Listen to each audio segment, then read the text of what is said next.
আসসালামু আলাইকুম রহমতুল্লাহি ওবরকাতুহু। সম্মানিত দর্শক, ভারতীয় গোয়েন্দা সংস্থা রয়ের যিনি প্রধান, সাম্প্রতিককালে তিনি বাংলাদেশ সফর করেছেন। সরকারের পক্ষ থেকে যেভাবে বলা হয়েছে তাতে যতটুকু জানা গিয়েছে সেটি হলো যে এটি একটি রুটিন ওয়ার্ক। বাংলাদেশের সেনা গোয়েন্দা সংস্থা যেটি ডিজিএফআই, তো সেই ডিজিএফআইয়ের প্রধান সাম্প্রতিক সময় দিল্লি সফর করেছেন। আর তারই প্রেক্ষিতে রয়ের যে প্রধান, তিনি তার রুটিন ওয়ার্ক স্বরূপ বাংলাদেশ ভ্রমণ করেছেন বলে সরকারের একজন মুখপাত্র বলেছেন যে এটা নিয়ে এত তাড়াহুড়ো করার, এটা নিয়ে এত হইহুল্লোড় করার কী কারণ আছে, এটা তো একটা নর্মাল রুটিন ওয়ার্ক। কিন্তু যারা বিশ্লেষক বা যারা এই গোয়েন্দা বিষয়াদি নিয়ে কর্ম করেন, তাদের বক্তব্যটা হলো যে আমাদের দেশের ডিজিএফআই আর ভারতের র এক প্রকার সংগঠন নয়। ভারত রাষ্ট্রের যে স্বার্থ, সেই স্বার্থটি বিদেশের মাটিতে দেখাশোনা করে র, এবং ভারতের সেই স্বার্থ রক্ষার জন্য বিদেশের মাটিতে যে কোনো মিলিটারি অপারেশন করা, এমনকি খুন খারাপি করা, এই ধরনের কর্মকাণ্ড করার অধিকার, আইনগত বৈধতা রয়ের আছে। এবং র এই ধরনের বহু কর্মকাণ্ড ইউরোপ আমেরিকাতে পর্যন্ত ঘটিয়ে ফেলে। সাম্প্রতিক সময়ে কানাডাতে এরকম একটা হত্যাকাণ্ড নিয়ে সেই দেশের সরকারের সঙ্গে ভীষণ রকম খারাপ সম্পর্ক হয়েছে মোদী সরকারের। অন্যদিকে আমাদের যে ডিজিএফআই যেটিকে আমরা বলি, সেটি সেনা গোয়েন্দা সংস্থা, কাগজে কলমে সেনাবাহিনীর দেশের অভ্যন্তরীণ নিরাপত্তা যে বিষয়াদি রয়েছে এগুলো নিয়ে তারা যে গোয়েন্দা প্রতিবেদন, সেই গোয়েন্দা প্রতিবেদন প্রধানমন্ত্রী অথবা যিনি সরকার প্রধান বা রাষ্ট্রপ্রধান থাকেন তার কাছে তারা একটা তাদের প্রতিবেদন নিয়মিত দেন। এখন ডিজিএফআইয়ের যে কর্মকাণ্ড, এটা রয়ের সাথে, মোসাদের সাথে বা সিআইএর সাথে কিংবা MI6 এদের সাথে তুলনা করা যাবে না। যেমন ব্রিটেনে দুটো সংগঠন, MI5 এবং MI6। MI5 হলো আমাদের বাংলাদেশের NSI-এর মতো, আর MI6 সেটি হলো CIA-এর মতো, KGB-র মতো, অথবা ধরুন ভারতের রয়ের মতো অথবা মোসাদের মতো, যারা নিজেদের দেশের জনগণ, তারপর যে কোনো একটা বিষয়ে তারা কখনো কোনো গোয়েন্দা কর্মকাণ্ড চালায় না। কেবলই মাত্র ভারত রাষ্ট্র বা ওই সংশ্লিষ্ট রাষ্ট্র, যেমন ইংল্যান্ড বা ইসরায়েল কিংবা আমেরিকা অথবা রাশিয়া, এ সকল দেশের যে স্বার্থগুলো থাকে বিদেশে, সেই স্বার্থগুলো তারা সংরক্ষণ করে গোয়েন্দা তৎপরতার মাধ্যমে। এই জন্য কখনো যুদ্ধ, কখনো কারি কারি টাকা, কখনো সেই মাতাহারির মতো বা পামেলা বোর্ডদের মতো দুনিয়া কাঁপানো যে বেশ্যা, তাদেরকে নিয়োগ দিয়ে এই গোয়েন্দা সংস্থাগুলো রাজনীতি, একটা দেশের রাজনীতিকে তছনছ করে ছেড়ে দেয়। তো সেই দিক থেকে র বাংলাদেশে দীর্ঘদিন ধরে সচল। আমাদের দেশে রয়ের এজেন্ট, সিআইএর এজেন্ট, KGB এজেন্ট, এগুলো নিয়ে বহু কর্মকাণ্ড ঘটে যখন যে সরকার ক্ষমতায় থাকে। যেমন এরশাদ জমানাতে সিআইএর এজেন্ট হওয়াটা একটা বিরাট গর্বের বিষয় ছিল। বহু মানুষ বুক ফুলিয়ে চলতো এবং বলতো আমরা সিআইএর এজেন্ট। আসলে তারা কোনো কালে সিআইএর এজেন্ট ছিল কি ছিল না সেটা পরের ব্যাপার, কিন্তু এই যে তারা বলতো যে আমরা সিআইএর এজেন্ট, এতে কিন্তু মানুষ খুব ভয় পেত। আবার শেখ হাসিনার জমানাতে যদি কেউ বলতো আমরা রয়ের এজেন্ট, বা আমাদের সঙ্গে দাদারদের ভালো সম্পর্ক রয়েছে, সে সরকারি অফিসে, বেসরকারি অফিসে নিদারুণ একটা, যাকে বলা হয় তোয়াজ তদবির করার মতো একটা যোগ্যতা সে অর্জন করে ফেলত। এখন ডক্টর মোহাম্মদ ইউনূসের জমানা থেকে আজ অবধি মূলত সিআইএ, KGB, MI6 থেকে শুরু করে মোসাদ, এই যে গোয়েন্দা সংস্থাগুলোর যে তৎপরতা গত 2 বছর যাবৎ জনগণের উপর প্রভাব বিস্তার করেনি। অর্থাৎ জনগণ কেউ মোসাদের এজেন্ট হতে চায়নি, সিআইএর এজেন্ট হতে চায়নি, রয়ের এজেন্ট হতে চায়নি। আর অন্যদিকে যেটা হলো, রাজনৈতিক সরকারের আমলে এই সংগঠনগুলোর সত্যিকার অর্থে রাষ্ট্রীয় যে কর্তা ব্যক্তিগুলো আছেন, তারা কখনো বাংলাদেশে ওইভাবে তোড়জোড় করে এসেছেন এরকম ঘটনা আমরা শুনিনি। কিন্তু শেখ হাসিনার পতনের পরে বিভিন্ন গোয়েন্দা সংস্থার, তারপর বিভিন্ন দেশের সামরিক বাহিনীর কর্মকর্তা, সাবেক কর্মকর্তা, থিঙ্ক ট্যাঙ্ক, তারা দলে দলে যেভাবে বাংলাদেশে আসছেন, এতে করে আমাদের যারা শান্তিপ্রিয় মানুষ, আমরা সঙ্গত কারণে ভীত সন্ত্রস্ত হয়ে পড়েছি। আমরা জেনে গেছি ইতিমধ্যে যে আমাদের দেশের যে ক্ষমতার পট পরিবর্তন, এটি আমেরিকার মাস্টার প্ল্যানে হয়েছে। আমরা জানি যে মার্কিন ডিপ স্টেট, সেই ডিপ স্টেটের বাংলাদেশের যে চ্যাপ্টার, এটা বাস্তবায়ন করার জন্য আমেরিকা সিআইএকে ব্যবহার করেছে, মোসাদকে ব্যবহার করেছে, ভারতের রকে ব্যবহার করেছে, এমনকি আইএসআইকে ব্যবহার করেছে। তারা বিভিন্ন জঙ্গি সংগঠনকে ব্যবহার করেছে, বিদেশ থেকে জঙ্গিদেরকে বাংলাদেশে ভাড়া করে এনেছে, অস্ত্র এনেছে। এই কথাগুলো ধীরে ধীরে বেরোচ্ছে। আজ আমেরিকান অ্যাম্বাসির যে আয়নাঘর বা তাদের যে সেফ হাউস বা তাদের যে মগজ ধুলাই কেন্দ্র, এই কথাগুলো খুব দ্রুত চলে আসছে। তো যখন রাজনীতিতে খুব উথাল পাথাল চলছে, অর্থনীতি রীতিমতো তছনছ হয়ে গেছে, স্মরণকালে সবচেয়ে ভয়াবহ জ্বালানির সংকটে আমরা আছি। আর এই জ্বালানি সংকটের মূলত অর্থনৈতিক। আমাদের প্রায় 23 থেকে 24,000 মেগাওয়াট বিদ্যুৎ উৎপন্ন করার মতো বিদ্যুৎ প্ল্যান্ট আমরা তৈরি করে রেখেছি। কিন্তু এগুলো যে চালানোর জন্য যে রানিং ক্যাপিটাল দরকার, সেই রানিং ক্যাপিটাল সরকারের নেই। এদিকে বিদ্যুতের দাম, জ্বালানির দাম এই সরকার 6 মাসে আসার পরে যেভাবে বাড়িয়েছে, প্রতিটি আইটেম, ডিজেল, পেট্রোল, অকটেন, এরপর জেট ফুয়েল, এরপর এলপিজি, সিএনজি, ফার্নেস অয়েল, সব কিছুর দাম বেড়ে গেছে। গ্রামগঞ্জে মানুষের মধ্যে হাহাকার।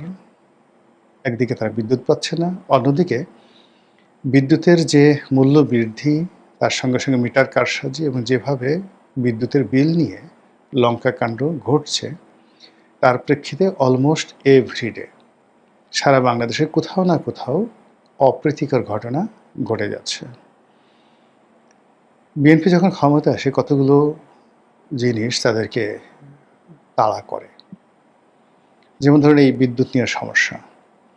বিগত সরকারের আমলে বিএনপি যখন ক্ষমতা ছিল 2001 থেকে 2006 সনে, তখন এই যে বর্তমান বিদ্যুৎ মন্ত্রী, তার অধীনে মাত্র 3800 বা 3900 মেগাওয়াট টোটাল আমাদের ক্যাপাসিটি ছিল।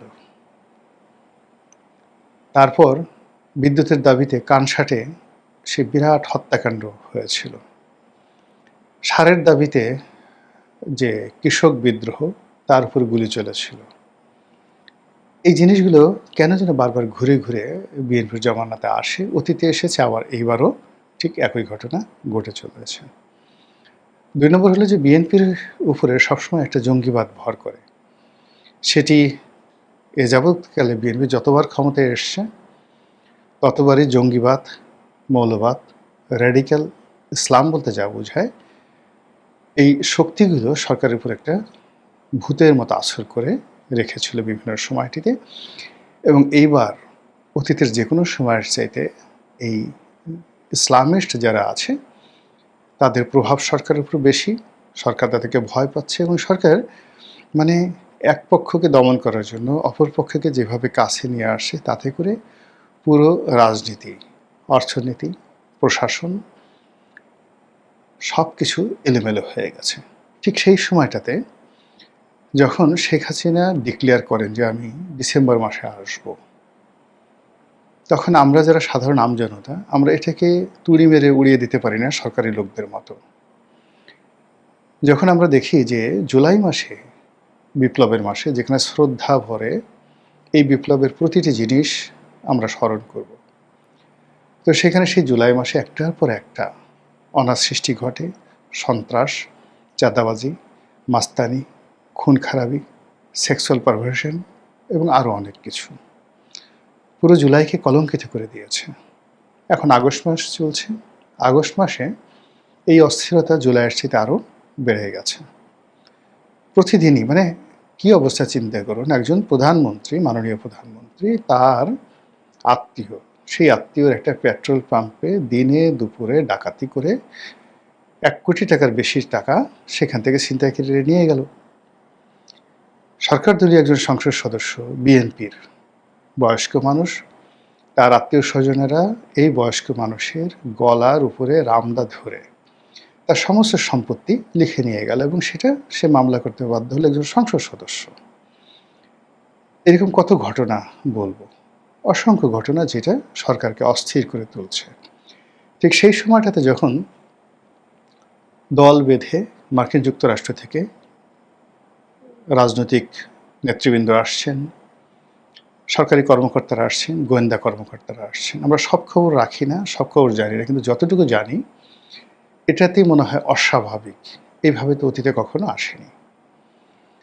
বাংলাদেশ নিয়ে যখন ইসরায়েল নামক রাষ্ট্রটি এবং সেই রাষ্ট্রের যিনি ভারতে নিযুক্ত রাষ্ট্রদূত, অত্যন্ত গুরুত্বপূর্ণ রাষ্ট্রদূত, তিনি যখন ডিক্লেয়ার করেন বা বলেন যে বাংলাদেশে হামাসের কারখানা শুরু হয়েছে, এখানে জঙ্গিবাদীরা হামাসদেরকে ট্রেনিং দিয়ে তাদেরকে যুদ্ধ করার জন্য সারা দুনিয়াতে ছড়িয়ে দেয়, এই কথা তো কখনো ইসরায়েল বাংলাদেশের ব্যাপারে কখনো বলেনি।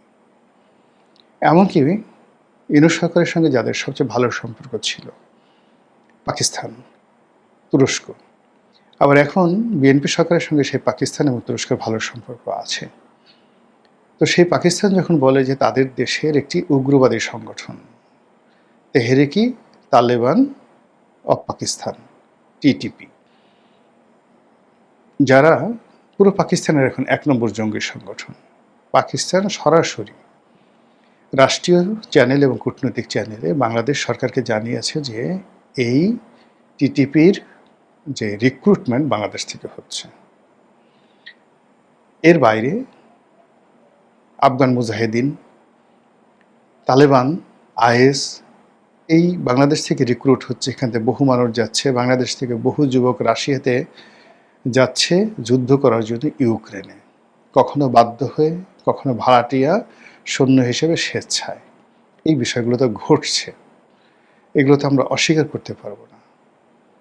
তো তখন যখন এরকম রয়ের একজন শীর্ষ ব্যক্তি, যিনি রয়ের প্রধান, আমরা তো বললাম যে আমরা বাংলাদেশে আসলে কখনো এই যে রয়ের নাম শুনেছি ভুয়া এজেন্ট, 99.99% ভুয়া এজেন্ট। আমরা জানি যে রয়ের একজন স্টেশন চিফ, মানে বাংলাদেশে একজন প্রধান থাকেন বিভিন্ন সময়টিতে। যেমন এর আগে আমরা নাম শুনেছি মাথুর নামে এক ভদ্রলোক ছিলেন।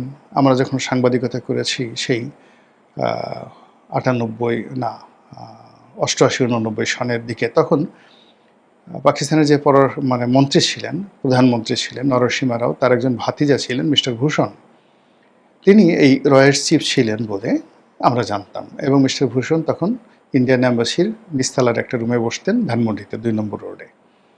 এই এতটুকু পর্যন্ত আমরা দেখেছি, একজন বা দুজন। কিন্তু তারা যে সত্যিকার অর্থে রয়ের এজেন্ট কিংবা তারা যে ভারতের পররাষ্ট্র মন্ত্রণালয়ের কর্মকর্তা নন, এটা আমরা বলতে পারবো না, কিন্তু আমরা জানতাম রয়ের এজেন্ট।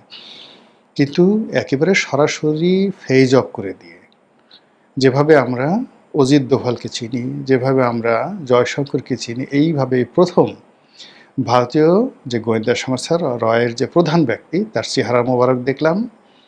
তিনি বাংলাদেশে আসলেন, ইন্তেজাম করলেন, এবং সেই খবর আমরা গুরুত্ব সহকারে সব পত্রপত্রিকা প্রকাশ করলাম। এটা তো স্বাভাবিক না, এটা তো জিয়াউর রহমান সাহেবের আমলে হয়নি, এরশাদের আমলে হয়নি, বেগম জিয়ার আমলে হয়নি, শেখ হাসিনার আমলে হয়নি। তো কাজে এই যে যখন এই অপারেশন চালাচ্ছে, সঙ্গতকারী তাদের কন্টেম্পোরারি আইএসআই একইভাবে বাংলাদেশে গুরুত্ব দেবে, চীন একইভাবে গুরুত্ব দেবে, কেজিবি গুরুত্ব দেবে, কেননা তাদের বৃহত্তম ইনভেস্টমেন্ট 1,20,000 কোটি টাকার প্রকল্প এবং পরমাণু কর্মসূচি, নিউক্লিয়ার পাওয়ার, এটি রূপপুরে হচ্ছে। কাজে সেজন্য তাদের গোয়েন্দা উপস্থিতি, মিলিটারি উপস্থিতি একেবারে ম্যান্ডেটরি এখানে। অন্যদিকে যেভাবে মার্কিন রাষ্ট্রদূত ঘুরে বেড়াচ্ছে, এই কখন বরিশালের পেয়ারা মার্কেটে যাচ্ছে, কখনো কক্সবাজারে যাচ্ছে, এই যে তার যে যাকে বলা হয় মুভমেন্ট, এটাও আমাদের কাছে স্বাভাবিক মনে হচ্ছে না। অন্যদিকে দীনেশ ত্রিবেদী একজন পলিটিক্যাল লিডার, মন্ত্রী পদমর্যাদায় বাংলাদেশের রাষ্ট্রদূত রূপে কাজ করছেন ভারতের পক্ষে। এটাও অস্বাভাবিক। কাজেই আমরা খুব স্বাভাবিক আছি, এটা যদি কেউ মনে করেন, বোকার স্বর্গে বসবাস করছেন। আমরা খুব স্মুথলি আমাদের এই বর্তমান এই সমস্যাগুলো আমরা সমাধান করতে পারব। সরকার তার কাঙ্ক্ষিত মাকামে যেতে পারবে। বিরোধী দলগুলো এখন যেভাবে আশা করছে সেইভাবে সবকিছু হবে, আমার কাছে সেটা মনে হচ্ছে না। আমরা যে জালের মধ্যে পড়েছি, চক্রান্তের মধ্যে পড়েছি, সেই জাল এবং চক্রান্ত এর থেকে আল্লাহ আমাদের সবাইকে হেফাজত করুন।